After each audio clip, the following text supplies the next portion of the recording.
All right, I'd like to call the PMP committee meeting to order. We can go ahead and do the Pledge of Allegiance now. I pledge allegiance to the flag of the United States of America and to the republic for which it stands, one nation, under God, indivisible, with liberty and justice for all. Okay, since it's a committee meeting, we don't need a roll call, but we will have an invitation for public comment. Is there anybody that would like to address the board? There's nobody signed up, and I see no one eagerly running to the microphone. Last call. Okay, moving on. For discussion, we have items A through G. The first one is the e-learning plan. This is something we have to renew now. And I'm supposing that I will turn that over to Dr. Colentus. Yes, thank you. The e-learning plan is something that gets renewed every 3 years with the state of Illinois. And there are no changes to our e-learning plan from our last iteration of this plan. We think it works very well and is a good plan for supporting student learning needs when we are in a remote environment, as well as supporting the needs of staff to communicate with students and get organized with their assignments for the day. So it's pretty much a formality. This is the same plan that we've had, and we are asking for you to just approve it for our next 3 years. Does anybody have any questions about it? I thought it was pretty straightforward. All right, very good. Will that be a separate item to, we have to vote on it as opposed to doing that in the consent agenda? There'll be a hearing at the beginning of the next hearing. hearing at the beginning of the next board Gotcha. meeting, open for public comment. and Right. then you'll- Okay. All right, the 25-26 IHSA membership renewals. This is our annual membership renewal for both Libertyville and Vernon Hills High School to participate in the Illinois High School Association. And so it's our annual renewal, and we'll just ask at the next week's board meeting to approve it. No questions there. Also very straightforward. And it looks like IHSA has waived the membership fees this year. Again, It's been waived for the last at least 18 years. I know it's been waived. So yeah, they have not, through their sponsorships, ticket sales, they're able to fund IHSA without dues to schools. very good. Moving on to item C, the Ombudsman Alternative Education Services Agreement. Yeah, so Ombudsman, in the past, for Ombudsman, we have reserved spots ahead of time in Ombudsman program. The Ombudsman program is an alternative education services for some of our students. Some of the location in the past used to be in Mundelein, has now moved up to Waukegan in the last, I think, 4 years. And so in the past, we have reserved spots. It's been anywhere from 5 spots to 4. This past year, we reserved 2 spots at, and we use the slots, but we don't start the year with them. We felt that because of, I think, some of the things that we offer in our schools, but also some of the things that Lake County and their base school has offered, and the Regional Office of Education is right by Hawthorne. And then, so, again, some of the things that we are offering in our schools for our students, we really have waned off of Ombudsman. But we are asking to sign the agreement to say that if we need a slot, we would be willing to pay the daily fee. We're not reserving a slot, so we're rolling the dice that we may not have a slot. But in talking to both Jessica Herman and then our assistant principals, we feel comfortable in not, reserving a spot. Is that any different from last year? So last year we reserved 2 slots at $14,500. Again, we've used some of that time, but we haven't used it to the maximum. And that's where every year we've gone down. So the year before, I think, was 3. The year before, I think, was 4. And we're getting to the point where And if we we need to be reserve, fiscally responsible. sorry, if we reserve the spots and we don't use them, we've still paid for You're them. still paying for it. Any other questions? All right, moving on to educational tour requests. All of them are standard routine requests. They are different clubs or teams that are moving forward and advancing in terms of their competition. And then we have the dance team to Northern Illinois University. I like to once in a while insert a little bit what the kids would call an Easter egg, a little hidden thing in the report just to see if you catch it and can find it. So Don, congratulations. Thank you. Caught that that we had Wheaton College inserted in one place for the dance team. So extra credit for you. But I did verify that the dance team is going to Northern Illinois University, not to Wheaton College this summer. So. Do we have any questions about those? Okay, moving on. We are on employment of employees. These are just normal employment employee action items since our last board meeting, and these will be moved to the consent vote agenda. And we have Shannon Garcia is going to be our new assistant principal. Outstanding. Okay, annual certified staffing report. Yeah, so I did share the sectioning and staffing report with the board and also with public, so it was a public document. If you recall back at the February 10th P&P meeting, I did review the sectioning and staffing process again.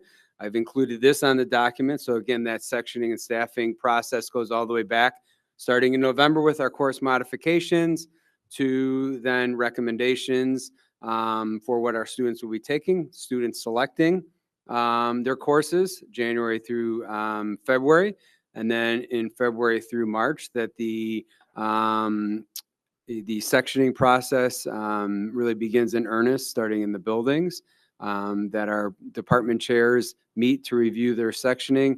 Then department chairs will meet with, the department chairs meet with the building administration, and building administration then sits down with the district leadership team. Again, we look at the sectioning according to the classes that the students choose.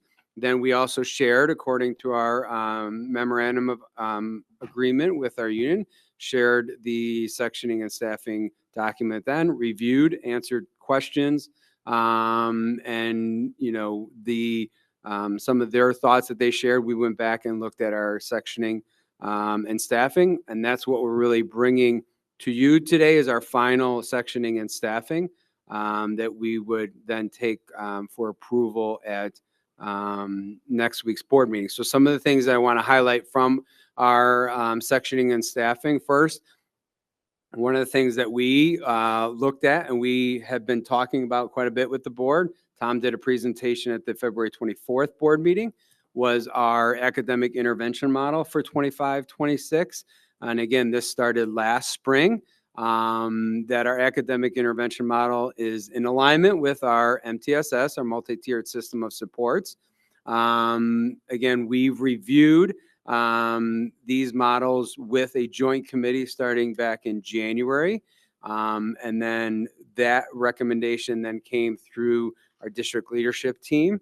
And those were shared also at the February 24th board meeting, but really looking at, you know, what at the tier 1, tier 2, and tier 3 level.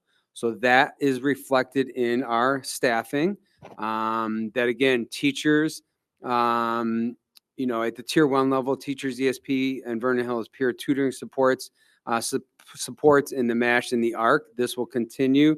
Tier 2, that we will create academic interventionist positions in science, math, and English. If you recall, one of the things we also did was we had last year in staffing, we had 1.0 FTE in each school that was allocated for the 9th grade lab. And that was split between a lab coordinator and then math, science, and English. Those positions will be discontinued, that 1.0 in each school. We also then, in response to getting more help for our students, we put in some before school stipends in our buildings. But again, we felt that those weren't utilized to, you know, the needs that we put in place. So those will be discontinued. Dan said, you know, because they were stipend positions, it was on top of people's regular day, that stipend was equivalent of 1.0 FTE. So that'll, you know, discontinue in that area. But we believe that, you know, by beefing up the science, math, and English interventionist positions with certified staff, will help. The PAWS numeracy and literacy programs that have been developed over the last PAWS for a number of years, and numeracy and literacy over the past 3 years at both schools will remain in place. The one piece is that we still need to work with our ESP union leadership to finalize our ESP positions that are connected to the intervention. So our goal, in February, we brought our administrative contracts. We're bringing certified staffing here in March, and then in April, we'll bring our support staff staffing. So it's kind of a tiered process. If you look at, of the document that I shared with our staffing, with everyone, it shows our total FTE classroom change, and then some of the other key areas that we look at with intervention, from English learners to the PAWS program, special services, and transition pathways. We also have a lot invested in non-classroom FTE, so that could be non-instructional assignments. Our LSTs, our learning support teams, special services, non-instructional. So special services, there's a couple pieces in instructional and special services. You have special services instructional classes. You have special services co-teaching. So they'll co-teach with a general education teacher. Again, that's based upon the classes that the students choose, and then where the special education students are, what classes, that'll determine our co-teaching. And then we also have non-instructional special services. So that could be anything from your psychologists, social workers, to some of those positions. We reflect also our non-classroom FTE and transition pathways, and then also district office. We do have 2 people reflected in district office. Our hearing itinerant position that started last year, that's a shared service, that's reflected in our district office FTE. And then Paige Esquivel that works with our outplay students. Really, we reflect her in the district office. She is a certified staff member though. So she's not administrative, but a certified staff. And then if you really look at then our total FTE change, and this includes our change in our intervention, or adding the 6.0 interventionists, and also decreasing the 2.0 in the lab positions. But the overall request is a 2.5 FTE increase. And then you could see also, and then no change in administration. You could see, some of the course requests when I go down to the last page, that Libertyville was down 1,000 course requests, down 38 students in enrollment. Again, that was based off of the fall housing and this spring. So there could be change over the summer, that if you have transfers and moves in. And again, what we do is we evaluate what classes they sign up for and whether or not we need to make any changes. Vernon Hills is up 497 requests and up 12 students. So, one of the things is they're just choosing maybe more classes per student. So you could see at the bottom, you can see that Vernon Hills is choosing, 7 classes per student. Last year, they were at 6.9. And so that's, that kind of reflects our staffing, or our sectioning and staffing.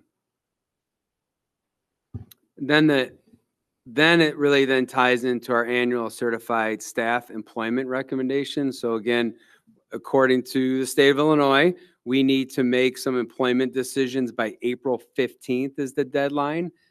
Typically, we do this at the March board meeting because our April board meeting is too late. So that'll be the continuing employment for our first year non-tenured, second year non-tenured. And with changes in the tenure process, we'll have some second year non-tenures that we're recommending for tenure after 2 years, if you have 2 years of excellent. And then we also have third year non-tenures that we'll be recommending for tenured.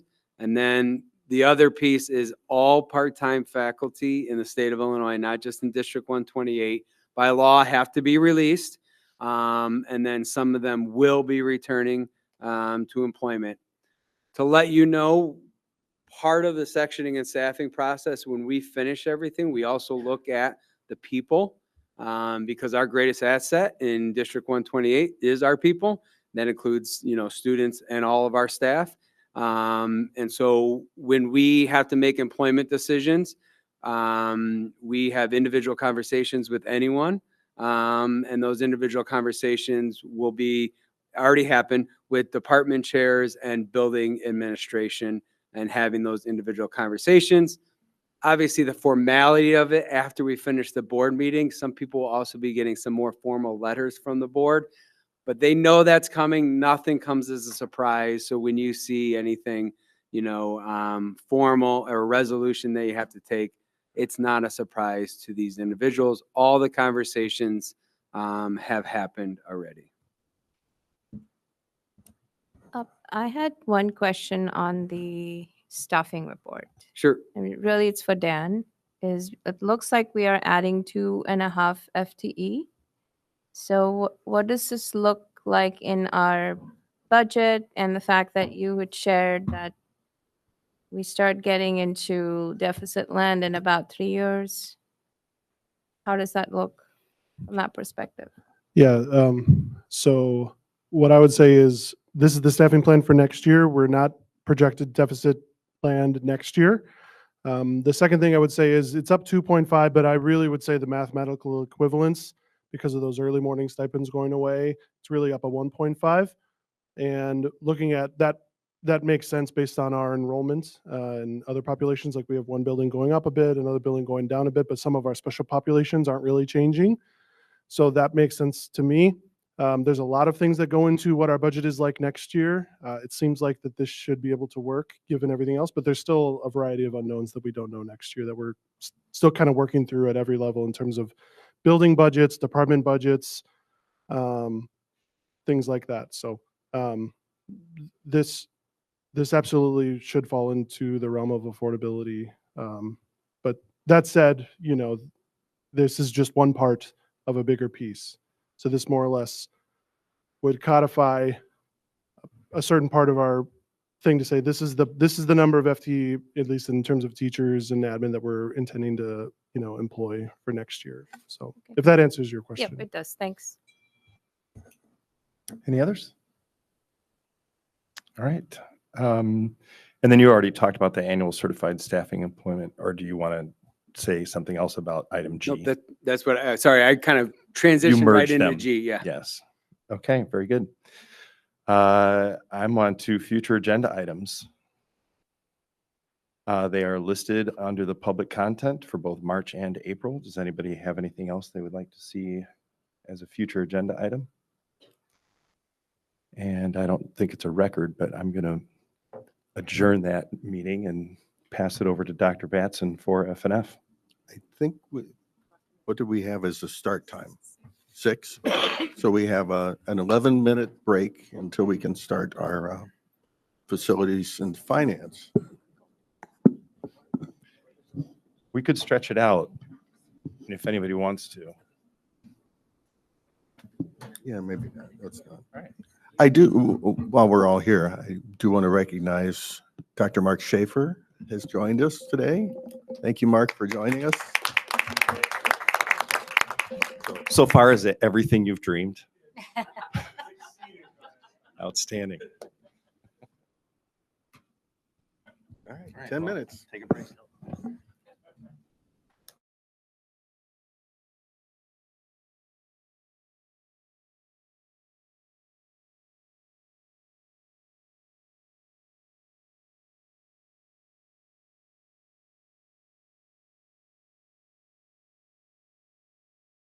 Program and Personnel Committee meeting adjourned.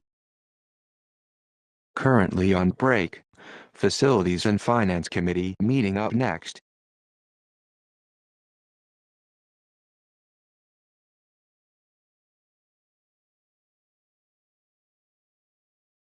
Currently on break. Facilities and Finance Committee meeting up next.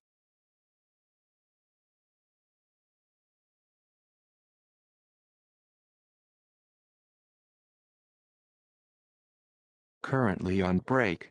Facilities and Finance Committee meeting up next.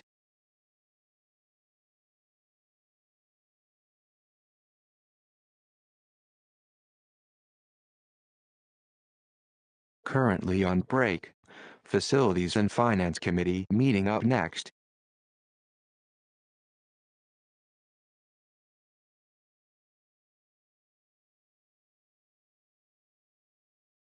Currently on break. Facilities and Finance Committee meeting up next.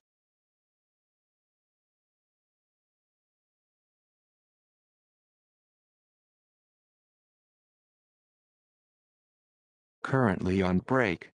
Facilities and Finance Committee meeting up next.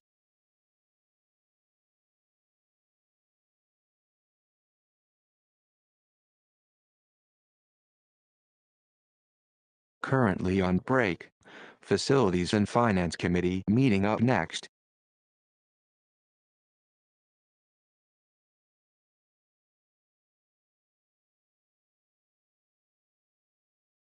Currently on break. Facilities and Finance Committee meeting up next.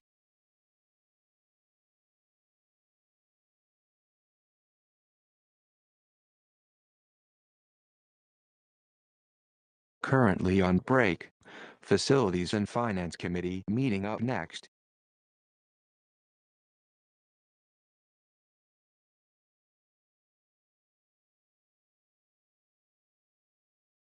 Currently on break. Facilities and Finance Committee meeting up next.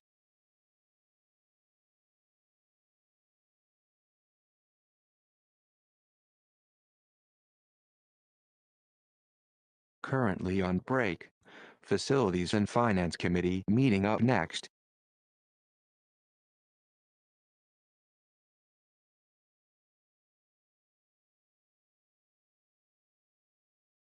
Currently on break. Facilities and Finance Committee meeting up next.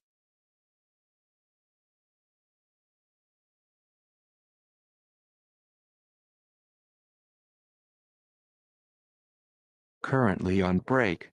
Facilities and Finance Committee meeting up next.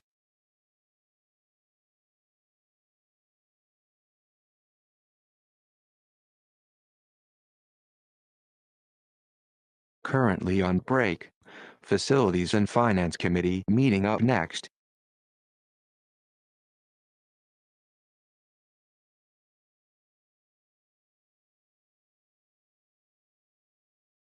Currently on break. Facilities and Finance Committee meeting up next.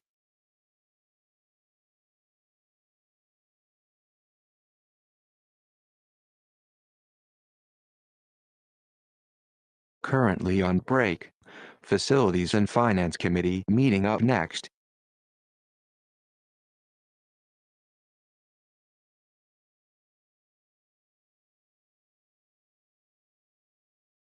Currently on break.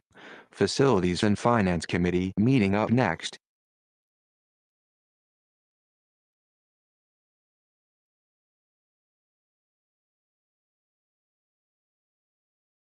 Currently on break.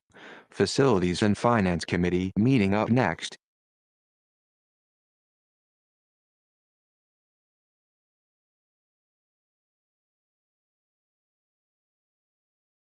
Currently on break.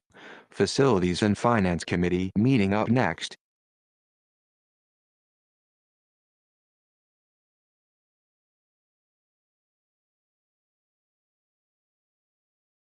Currently on break. Facilities and Finance Committee meeting up next.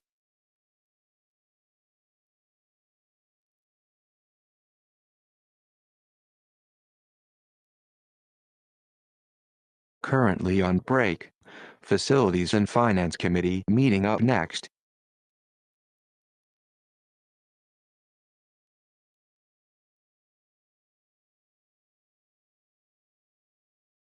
Currently on break. Facilities and Finance Committee meeting up next.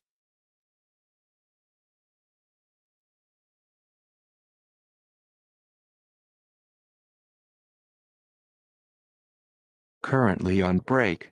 Facilities and Finance Committee meeting up next.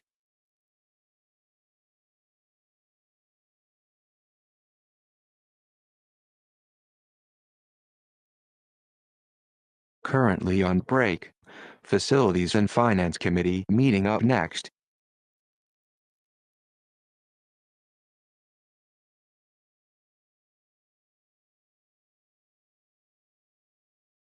Currently on break. Facilities and Finance Committee meeting up next.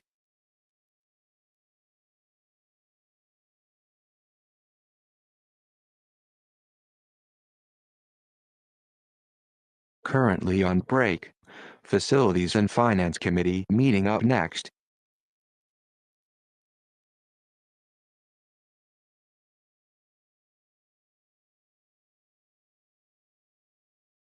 Currently on break. Facilities and Finance Committee meeting up next.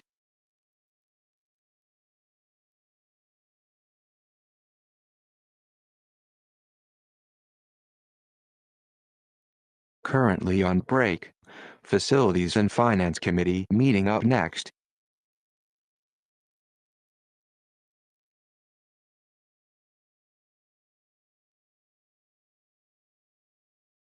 Currently on break. Facilities and Finance Committee meeting up next.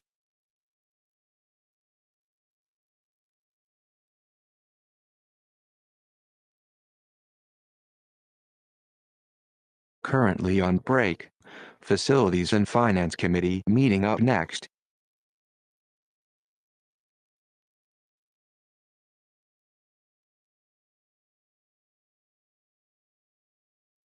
Currently on break.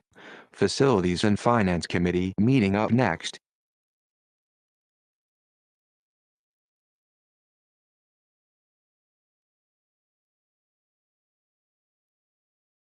Currently on break. Facilities and Finance Committee meeting up next.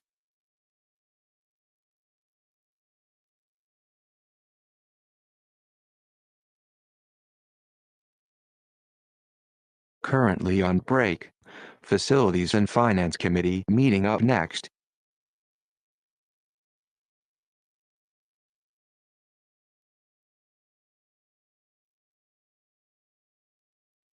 Currently on break. Facilities and Finance Committee meeting up next.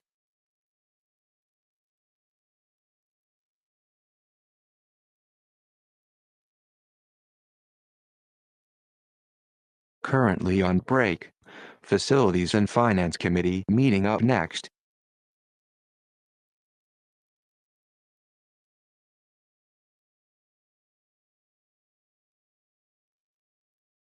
Currently on break. Facilities and Finance Committee meeting up next.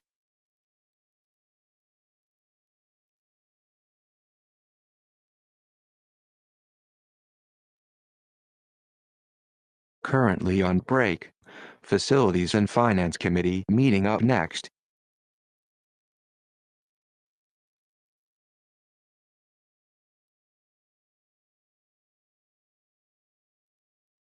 Currently on break. Facilities and Finance Committee meeting up next.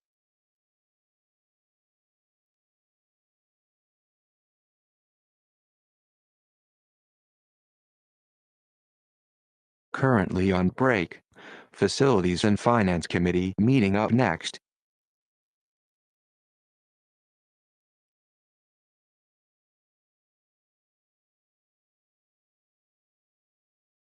Currently on break. Facilities and Finance Committee meeting up next.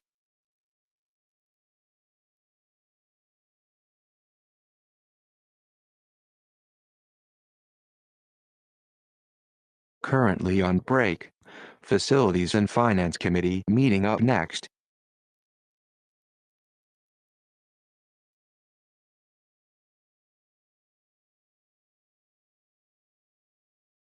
Currently on break. Facilities and Finance Committee meeting up next.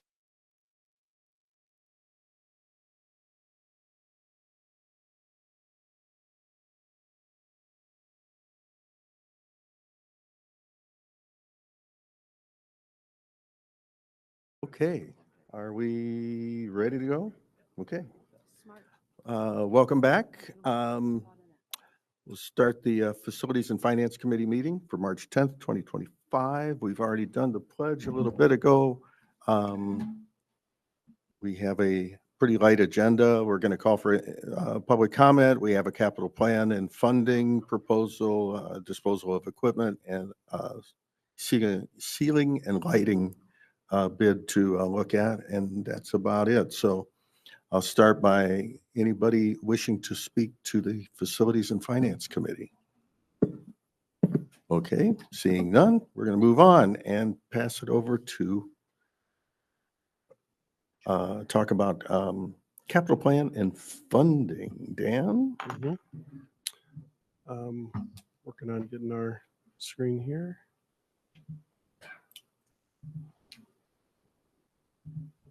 We good? All right. So this is relatively brief, but just leading into or following up from some of the information we shared last time in terms of our current long-term capital plan. This is some information to kind of further that. So what I want to do is just review our plan, not necessarily the numbers in the plan, but like the structure and how that plan is set up.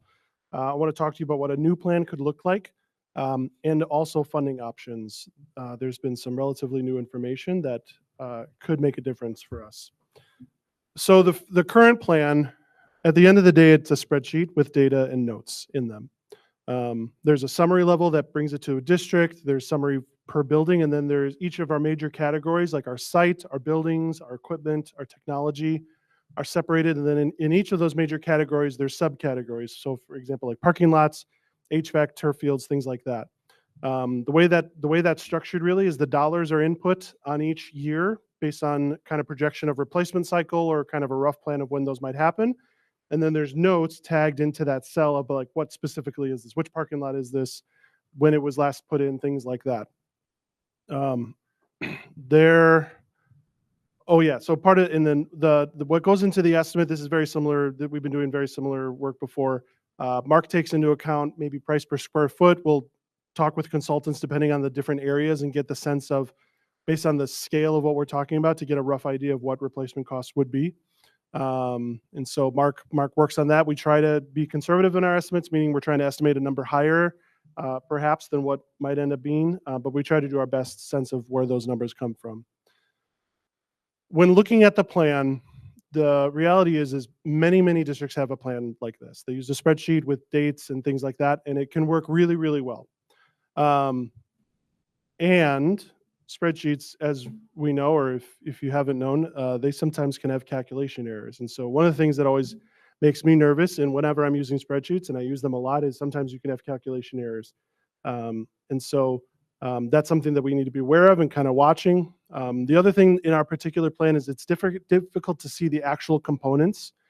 So for example, we'll have a category or subcategory called HVAC, and then we have kind of plotted out when these would be replaced. But you can't really see a list of all the HVACs and the years they were there. It's harder to see that level. It's really more of a system-wide level in terms of a plan.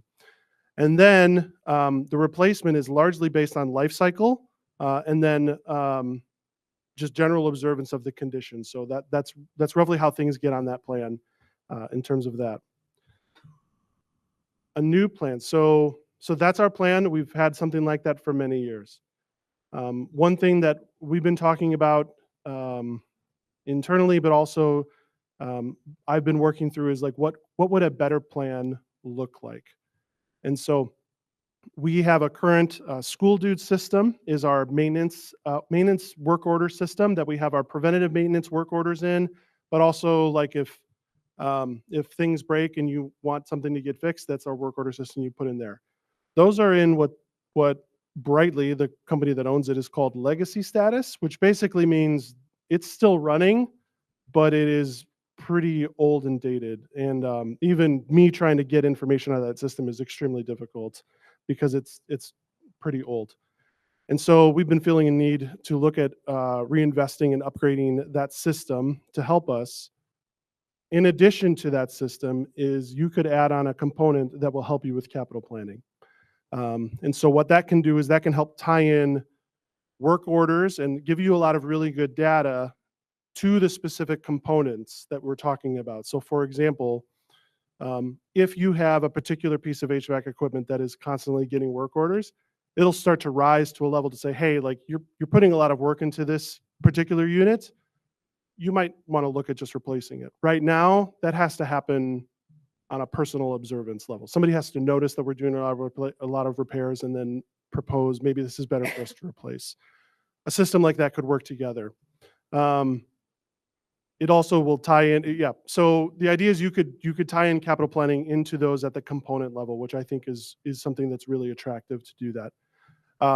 The cost for a system like that, I'm not sure, because there's, we're not that far down the road. We're just talking about what a new thing could look like. But one thing that I think would be key to a new plan or not is something called a facility condition assessment.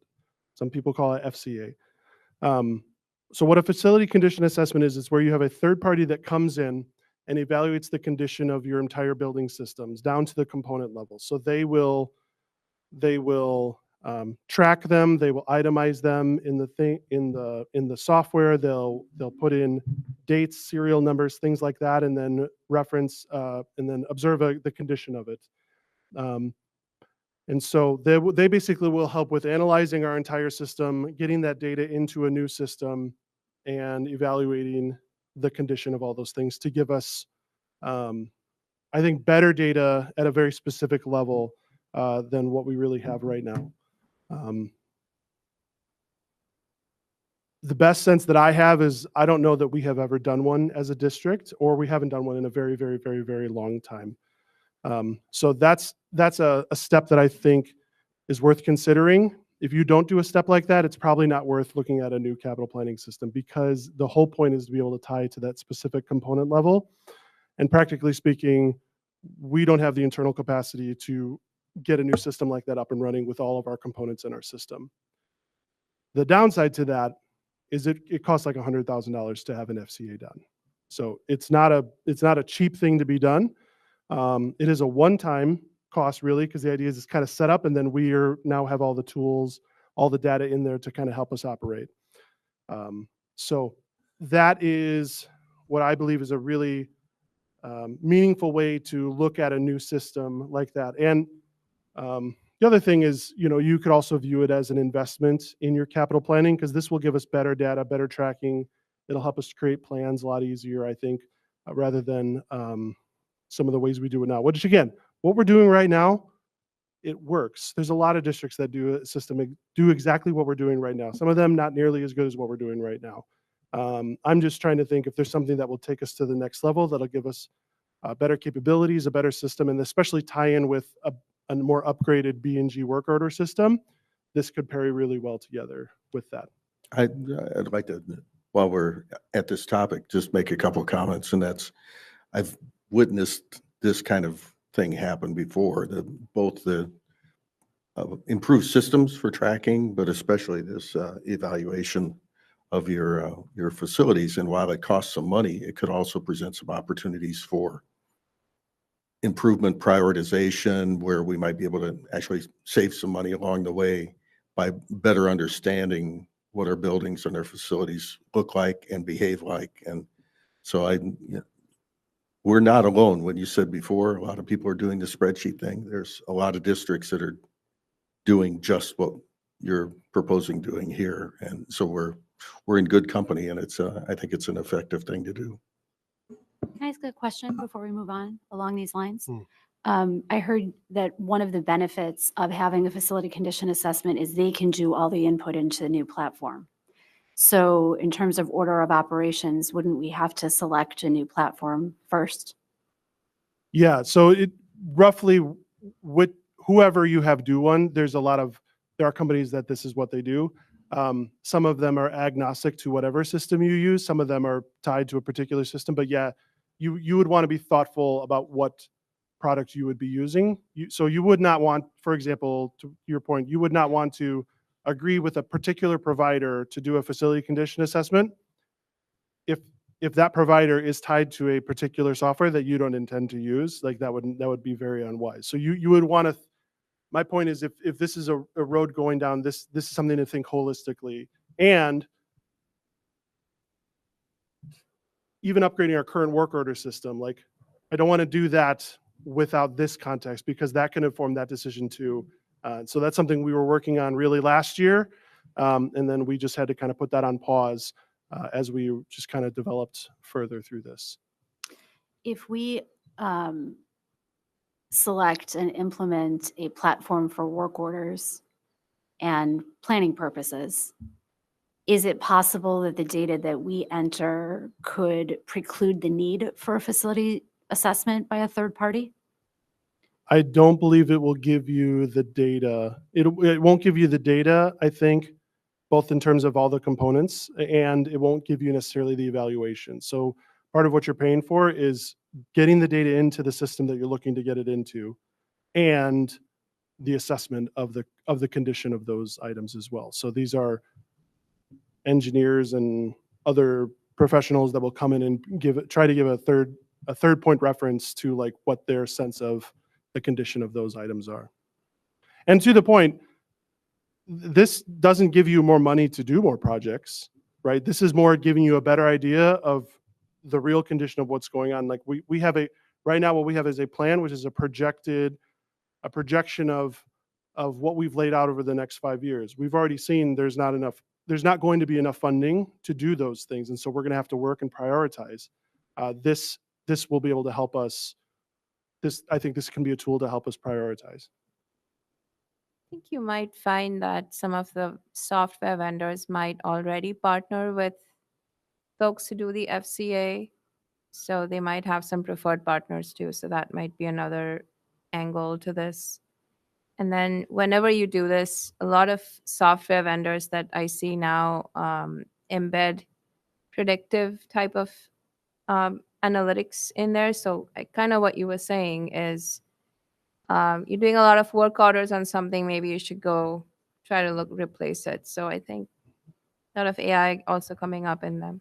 Yeah, what you said is what we've seen, that some providers have kind of either they do it themselves or they have a preferred third party that we've seen that. And to your point about predictive measures that help you highlight things that maybe we wouldn't necessarily see on our own observations, it also can help with estimating. So for example, there are products out there that will say, all right, based on the data that's in there of this particular unit, and they're calling all of this other data, this is our sense of an estimate. So it can also give us another point of reference of what the estimate cost would be to replace something like that. And to help us, the other thing that I think is valuable in a long-term capital planning that's more sophisticated is to be able to say, okay, we're funding. So for example, we're funding or we're planning to fund our summer capital projects this year, 4.6 million. Why is that the number? Should it really be 3? Should it be 6? There's nothing magic to that number other than we've been increasing it and we're trying to find this balance of what we can afford and what we think that we can get done. This could help you to say, okay, if you invest X more, this could have this kind of impact on your facility. Or just knowing, all right, if we're going to defer some of these things, this is the potential impact you're talking about. And so again, we can make those decisions. I always want to help us to know the implications of what our decisions are.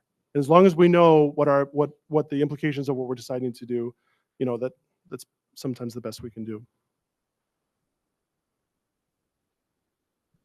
Questions there? Okay. So that's a thing that would be significant, but it is a one-time thing. It's not like this is an annual thing that you would do. So funding options. So now this is more broadly speaking, not necessarily this about funding an FCA or something like that. This is about capital plan funding. So we've talked a bit about capital plan funding. So just to recap briefly, there's really 2 major ways that you fund capital projects in any district. You have cash to pay for them. So for our example, would be fund balance to pay for them, or you issue debt. You borrow money or use the money you have. No different personally, right? You either have the cash you have or you borrow it. The question is when you issue debt, is how is that debt repaid? Either that debt is repaid with our annual budget. So it's an additional line item in our annual budget, just like think of home. If I get a home equity line of credit, I'm going to have a payment now to pay that off. That's one option. The other option is you can repay with additional taxes, but that requires voter approval. And so we've talked a bit about that as a board before, but that's the other way. And there's 2 major ways: school building bonds, which is really borrowing a bucket of money for a period of years, or the debt service extension base is what we've talked about. And the reason why this will be important in a second is a debt service extension base is an annual amount that can be levied to pay back debt. So one is about the bucket of money you're borrowing. The other one is about what can your repayment of the debt be. Our DSEB is 0.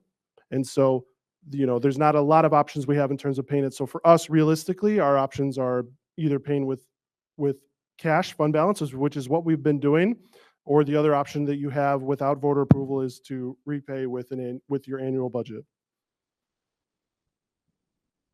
There was a new law passed last summer, spring, summer. This act changed a lot of things regarding issuing of debt. I'm going to focus in on one component of that I think is particularly special for school districts. What this says is that this now accepts taxes that are levied to pay for school finance and prevention safety bonds. Life safety bonds is another way you can think about it. It exempts them from PTEL. What does that mean? Before this law, a tax cap district, which is what we are in our county, Lake County, tax cap districts, we could only issue basically life safety bonds to the extent that our debt service extension base allowed it. If your debt service extension base is 0, we can issue 0.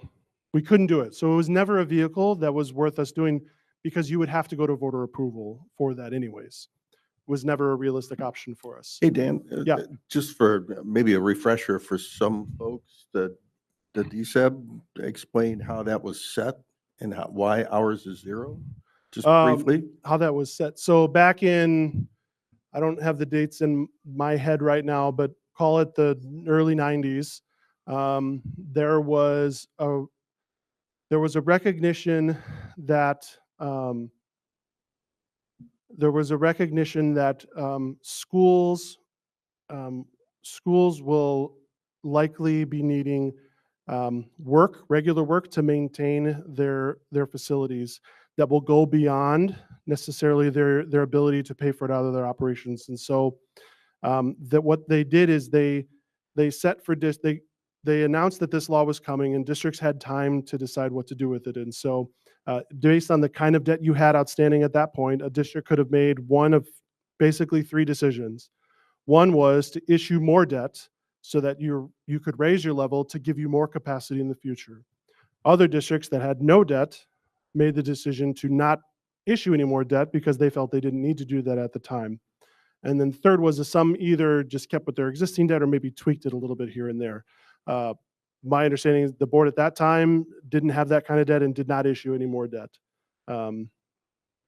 So beyond that, I wasn't there, so I couldn't say in terms of what actually went through there, but that's what happened here. No, that's a helpful thing. Yeah.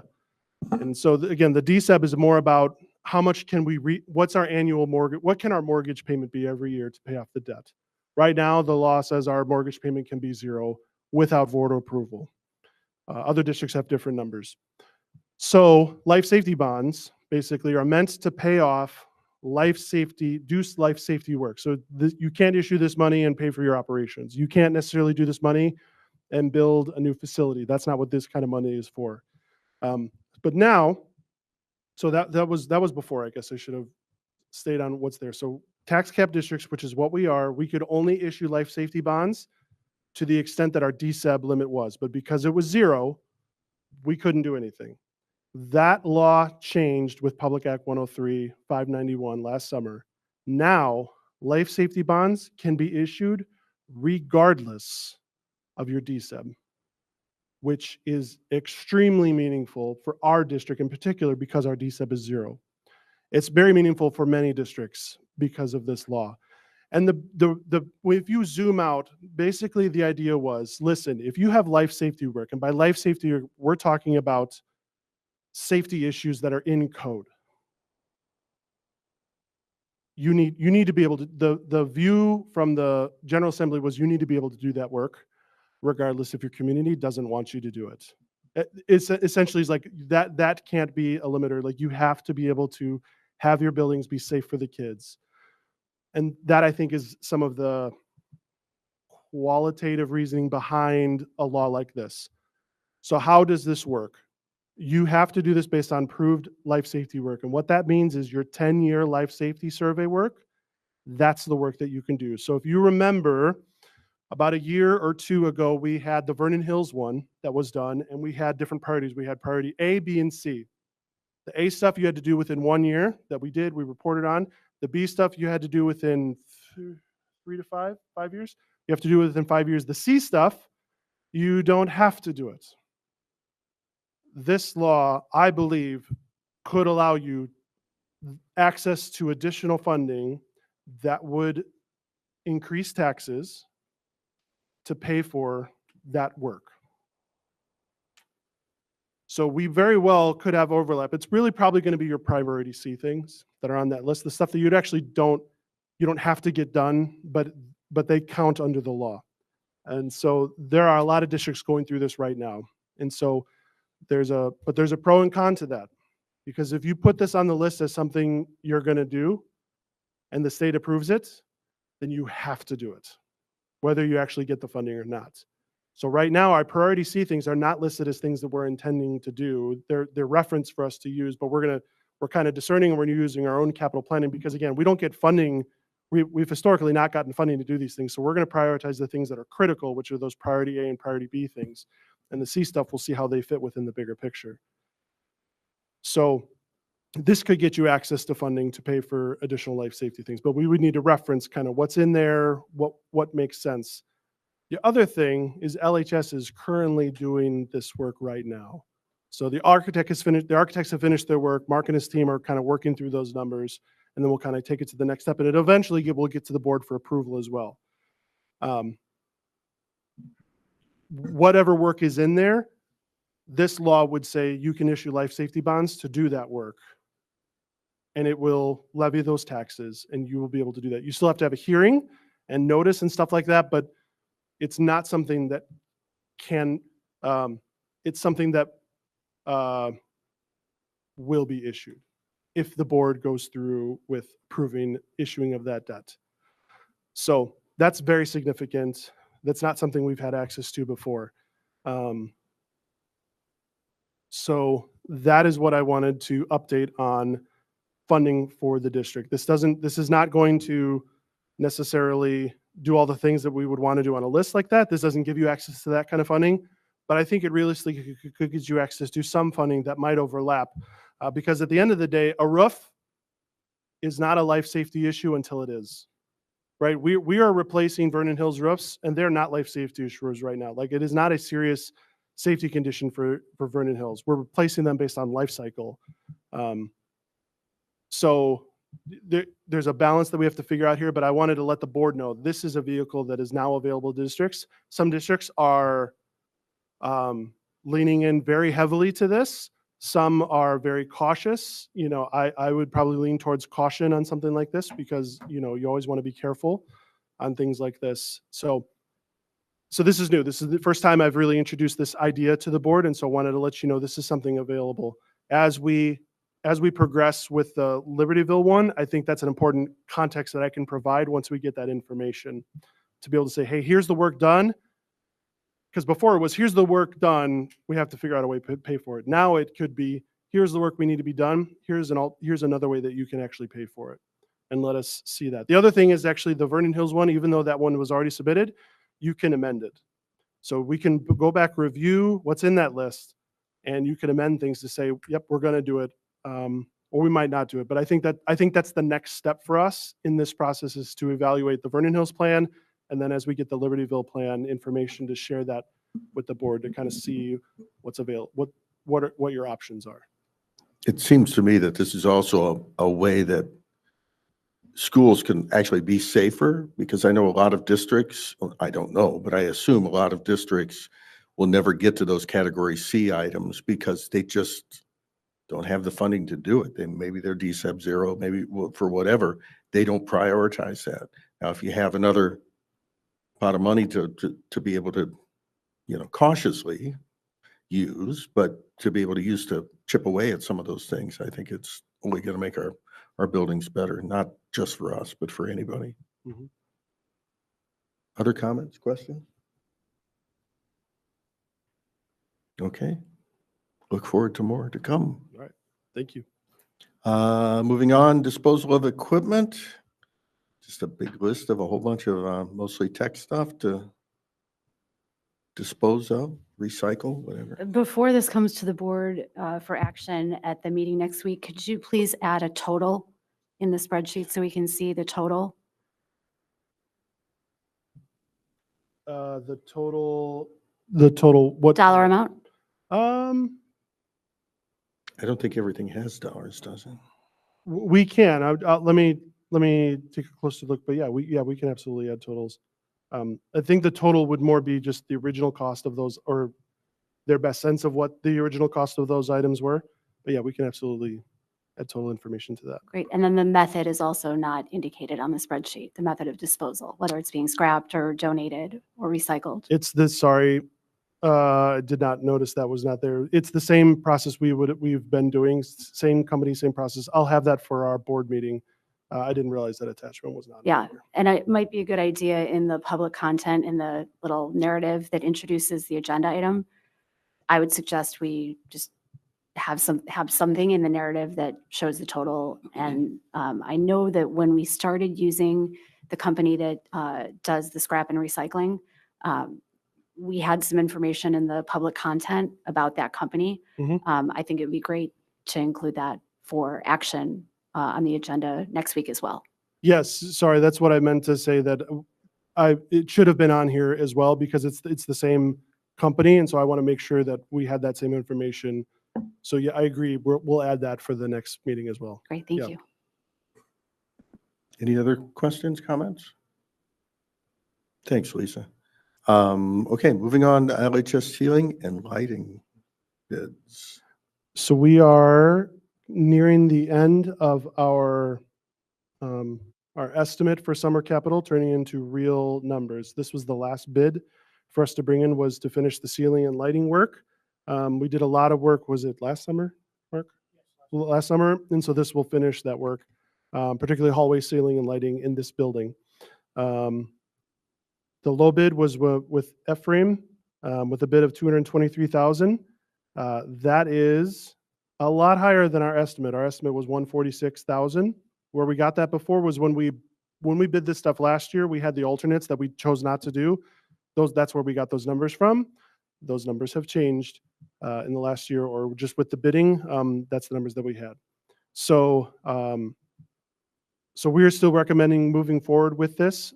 We have their totals for what our summer projects are at. They're very close to where we were estimating, but there are still two items that we're looking at that aren't necessarily part of this, but part of our summer capital to see, do we think they're going to happen? One is the pool scoreboard, because there's some other things happening with that, and as well as the seal coating at Vernon Hills. So Mark's going to kind of still work on that to kind of see where we're at, but neither of those would change our recommendation to move forward with this ceiling and lighting project. Anyone missing anything? No, I just caught one correction in the letter from Carlson. They included, instead of $100,000 contingency, it's actually a $20,000 contingency. So, That's a good point. That would be a pretty big That's quite a bit contingency of on a difference. project that size. so I will have them adjust their letter. But I verified that it is $20,000 contingency. Yeah, the letter is dated 2022. So if they could send an updated letter, that would be great. Yeah. Yeah.